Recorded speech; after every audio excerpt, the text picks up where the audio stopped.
Okay, hello. We're gonna try this again here. See if I can get this video working. My name is Noah. Hello, welcome to History 101, as well as my office here.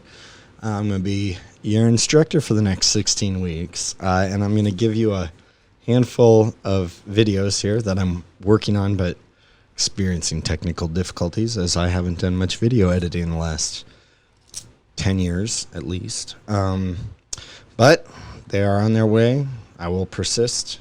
We'll make it happen. I figured the first one here, I'll just give you a short intro about who I am. Yeah, so I am going to be 39 in November. So I was born in 81. I'm one of those cusp year millennials. I pretty much grew up in the AV. I mean, I lived in LA. We moved up here when I was 5, so I've been in the Antelope Valley for a long time. I've seen it change a lot.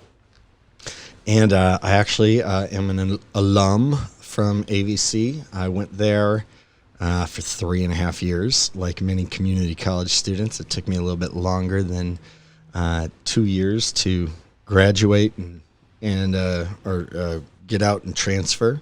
So I did, though. I made it. And you can too. It's a challenging journey to get out of community college and get transferred, and it feels like it will take forever, but it will pass. You'll make it happen. You'll get it done. And if I can, you can. So I say that as in I have a lot of sympathy for everybody. I'm with you guys. I'm for you. I'm not a hard teacher that's trying to make you not pass. I want you to pass.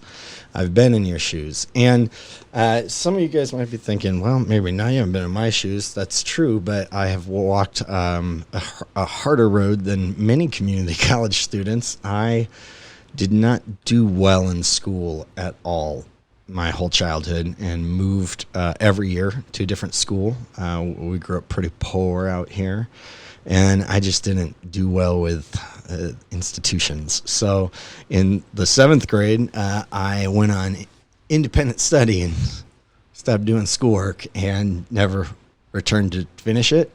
So I don't have a high school diploma or a GED or anything like that. But I went to community college when I was 19 because I needed to figure some stuff out. And so a few years later, I had gotten it together to transfer. I had to take pretty much every remedial class we had at AVC too. I had to, all the bottom classes. And then I transferred to Cal State Channel Islands, which is not on the Channel Islands. It's in Camarillo, which is maybe not as cool as Catalina, but Camarillo is really nice. So I went there the first year it opened, and it's a great state school. If you're looking to transfer or thinking about schools, I'd recommend Channel Islands. It's a state school, but everything's brand new. It's very beautiful, and it's smaller than a lot of the other, like Northridge or Cal State LA or Long Beach. They're huge schools, so that one was nicer. So I went there. I did a couple years there for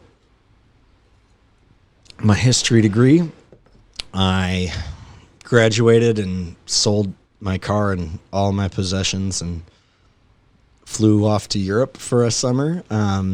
I went backpacking by myself for months. Came back.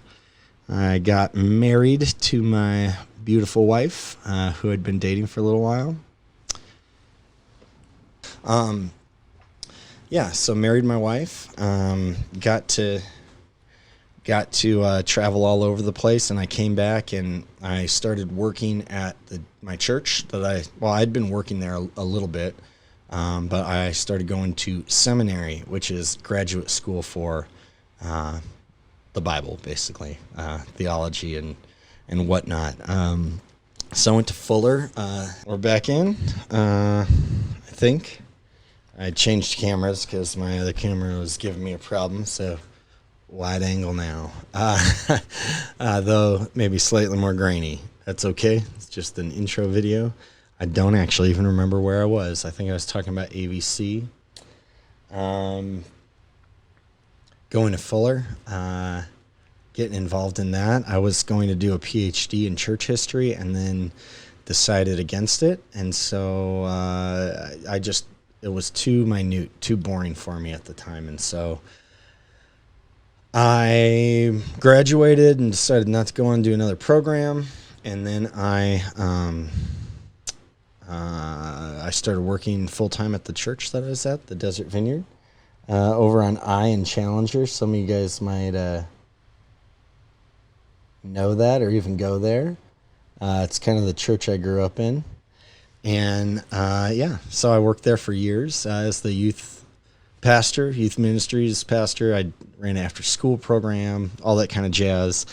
And then about 10 years ago, I left and started teaching here at AVC, and started a really small church with some friends that we're a church, I think, technically, but we are not very much what people would expect if you go to a church. I'm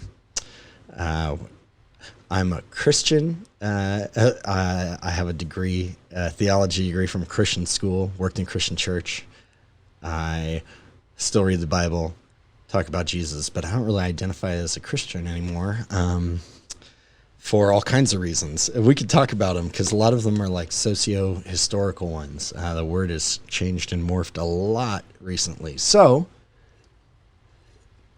that being said, I will talk a lot about religion, Christianity in our course for a couple reasons. One, most people don't do this at all when they're teaching a course. They don't talk about anything that could get controversial like this. So we're at a disadvantage because most of us have very little understanding of religious history or religion in history at all, even though it's incredibly important. But I will also, as an insider to that conversation, probably talk pretty bluntly with us about the history of Christianity in America and the church and all that jazz. So, so that's kind of that. And on that note too, I've had lots of great conversations with students over the years about American history and the church and Christianity, but also that, as the rest of history, can bring up some existential questions for us. So folks that are like working through stuff, deconstructing things, I love chatting about that. So if we start popping balloons, popping the bubbles as we go along here, and you start having some of those moments of like, oh my God, I don't know what's happening. I don't know what I think about things anymore or believe, or we can talk like outside of school too. It won't affect your grade, nothing like that. I like deconstructing with people, but I also like reconstructing ideas and understandings of things. So that's that note. When I had come back and kind of was finishing grad school, I said I'd gotten married and had a baby, and then we had another one, and then we just kept having babies. So we have 5 kids, 12 through 3. Busy stuff going on in my life, but I love them all dearly. So I've got kids. I also am you might see some of the instruments and stuff here. I'm a musician, artist. I like lots of things besides history. I think that might be another reason why history can be boring, as if we don't talk about the things we're passionate about in it. So that'll be part of your job to figure out in this next semester.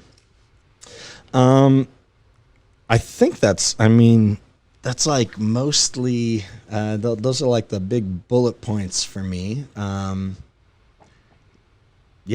Email me questions after you've watched the rest of the instructional videos I'm going to try to upload here. Okay, all right.